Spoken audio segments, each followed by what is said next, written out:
Conduct करवाया जा चुका है व इसी के साथ इसको क्वालिफाइंग करने की मांग दोबारा से तेज हो गई है। ऐसे में जिन अभ्यर्थियों का एग्जाम बहुत अच्छा हुआ है, 75, 80 या उससे ज्यादा अंक लेकर बैठे हुए हैं, वे नहीं चाहते हैं कि सीईटी क्वालिफाइंग हो। व जिन अभ्यर्थियों का पेपर थोड़ा ढीला हुआ है, वे चाहते हैं कि ये क्वालिफाइंग होना चाहिए। सबके अपने अपने वेस्टेड इंटरेस्ट हैं और अपने इंटरेस्ट के चलते अपना अपना स्टैंड पकड़ लिया है अभ्यर्थियों ने और उस पर कायम है और अपने अपने स्टैंड के पक्ष में तरह तरह की दलीलें दे रहे हैं। ऐसे में यदि मैं अपना स्टैंड क्लियर करूं तो मेरा ये है कि ना मैंने सीईटी दिया है, ना मेरे परिवार से किसी ने दिया है, ना मेरे किसी जानकार ने दिया है और ऐसा नहीं है कि एक पक्ष मुझे प्यारा है दूसरा नहीं है। तो यहां पर मैं निष्पक्ष रहते हुए जो जायज है वो चीज बोलना चाहती हूं, क्योंकि अपने वेस्टेड इंटरेस्ट के चलते अभ्यर्थी सही गलत भूल चुके हैं। राइट एंड रॉन्ग के ऊपर कोई ध्यान नहीं है, बस मेरा इसमें फायदा हो रहा है तो यही होना चाहिए। ये स्टैंड चल रहा है प्रदेश भर में हर एक अभ्यर्थी का। अब यहां पर दो चीजें हैं। पहली, एडवर्टीजमेंट में लिखा गया है मैडम जी 4 से 5 गुना कैंडिडेट्स बुलाए जाएंगे। The rules of the game can not be changed once the game has begun. Yes, मैं इस चीज को जानती हूं और इस चीज के पक्ष में हूं। हाँ, जो भी एडवर्टीजमेंट में लिखा होता है वैसा ही होना चाहिए, लेकिन यहां एक कंडीशन भिन्न है। वो ये है कि एग्जामिनेशन होने से पहले इस पर्टिकुलर क्लॉज के ऊपर जो 4 से 5 गुना की बात हो रही है, एडवर्टीजमेंट के इसी क्लॉज के ऊपर केस फाइल हो चुका है पंजाब व हरियाणा हाई कोर्ट में। एक सुनवाई भी हुई है, हरियाणा सरकार से स्पष्टीकरण भी मांगा गया है, वह अगली तारीख 9 जनवरी दी गई है।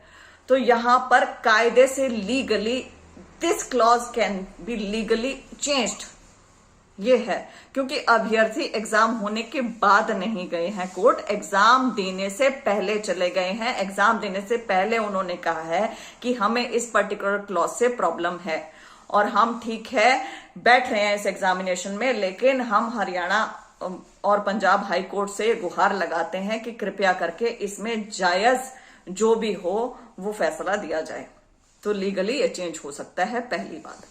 दूसरी बात, सोशियो इकोनॉमिक के अंक।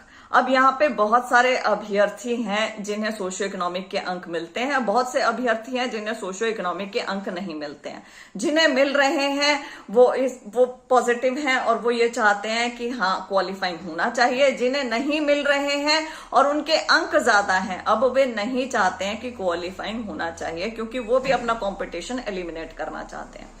तो यहां पर जिनको सोशियो इकोनॉमिक के अंक मिल रहे हैं उन अभ्यर्थियों से मैं बात करना चाहती हूं। वहां से कुछ अभ्यर्थियों ने आरोप भी लगाए मेरे ऊपर कि उन्होंने कहा कि आप क्या नहीं चाहती हैं जिन्हें सोशियो इकोनॉमिक के अंक नहीं मिल रहे हैं उनका सिलेक्शन हो। तो उन अभ्यर्थियों को मैं कहना चाहती हूं कि शायद ही हरियाणा में सोशियो इकोनॉमिक के अंकों के खिलाफ मुझसे ज्यादा बड़ी लड़ाई किसी ने लड़ी हो। मैं पूर्ण रूप से इन अंकों के खिलाफ नहीं हूं। हाँ ठीक है, 2 अंक मिलने चाहिए ऑर्फन को या विडो को, लेकिन उसके अलावा बाकियों की जिंदगी आप आसान कर दें। आप ऐसे अंक ना दें, ये एंटी मिशन मेरिट हैं, ये एंटी मेरिट हैं। इस स्टैंड पर मैं हमेशा रही हूं। मैंने 350 से ज्यादा चिट्ठियां लिखी हैं, ईमेल लिखे हैं और मैंने हर दूसरे दिन मैं इस टॉपिक के ऊपर बोली हूं। बहुत ज्यादा मैंने किया है। हालांकि मैं यहाँ पे अपना नाम नहीं लेना चाहती थी, लेकिन ये जो आरोप लगाए जा रहे हैं ये गलत हैं, सरासर निराधार हैं। अब मैं यहाँ पर लॉजिकली आपको कहूंगी कि आप मेरे साथ अब बैठकर एक एक्सरसाइज करें और हम इकट्ठे बैठकर ये करते हैं। यहाँ पर सीईटी में 2 बार सोशियो इकोनॉमिक के अंक जुड़ेंगे। पहला अभी एग्जाम दिया है 5 अंक, दूसरा 2.5 अंक जुड़ेंगे। तो 5 अंक ज्यादा होते हैं या 2.5 होते हैं। पहले में जुड़ के आ गया और पहले के बेसिस पे कोई सिलेक्शन यदि नहीं होता है, इसे क्वालिफाइंग कर देते हैं या 12, 15, 20 गुना कर देते हैं, तो सेकंड स्टेज के स्कोर से ही सिलेक्शन होने वाला है। सेकंड स्टेज का स्कोर ही मैटर करेगा। अब यहाँ पे जो पहला है उसमें आप कहते हैं कि सोशियो इकोनॉमिक अंक वालों का ही सिलेक्शन हो जाएगा यदि इसे क्वालिफाइंग करते हैं या 12, 15, 20 गुना करते हैं। मैं कहती हूं क्या जिनके पास सोशियो इकोनॉमिक के अंक नहीं है उनका सिलेक्शन नहीं होगा क्या? वो भी तो आएंगे ना इसमें। वो भी तो ज्यादा से ज्यादा इस एम्बिट में आ रहे हैं कि सेकंड पेपर देने के। तो सेकंड पेपर में क्योंकि आप ज्यादा तैयारी कर रहे हैं, आपको पता है आपके पास सोशियो इकोनॉमिक के अंक नहीं है, तो क्या आपके ब्राइटर चांसेस नहीं है सेकंड स्टेज पे एग्जाम को उत्तीर्ण करने के, पोस्ट को हासिल करने के? वो भी तो ज्यादा है ना। तो ये बड़ी तर्कहीन बातें हैं जो की जा रही हैं, ऐसा नहीं होना चाहिए। जो सही है वो मैं आपको बताती हूं कि 4 गुना कुछ भी नहीं होता है। ये जो पोस्ट निकलेंगी 40,000 से ज्यादा ग्रुप सी की, इसकी बाट बहुत सारे अभ्यर्थी बहुत लंबे समय से देख रहे हैं। बहुत सारे बीच में एग्जामिनेशन रद्द हुए हैं, आप स्वयं जानते हैं इस चीज को, भुगत भोगी हैं। तो बहुत कम अभ्यर्थियों को आगे कॉम्पीट करने का मौका देना अपने आप में बेहद गलत है। ये सही नहीं है, एथिकली मॉरली भी ये रॉन्ग है, गलत है ये।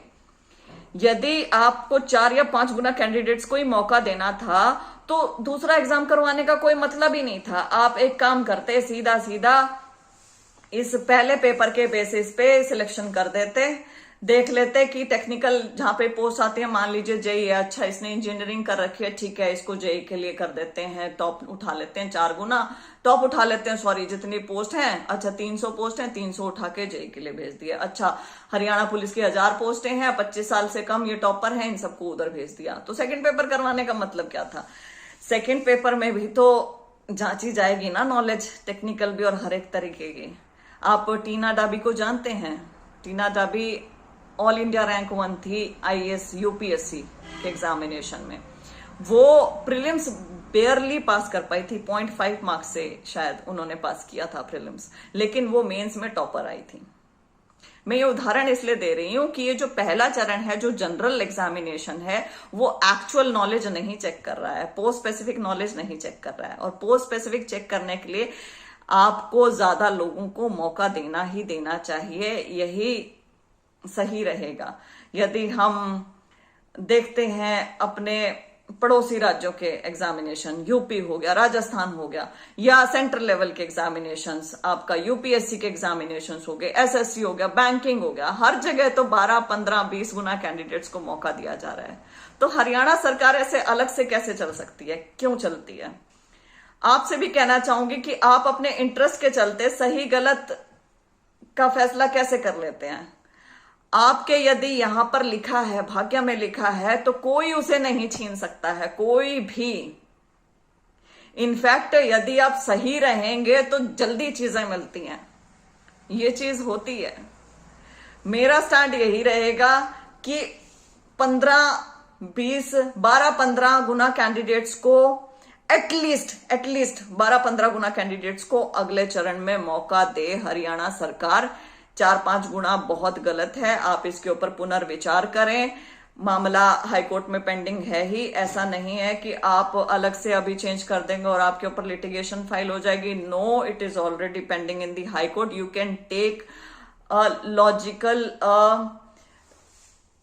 widely accepted decision at this moment.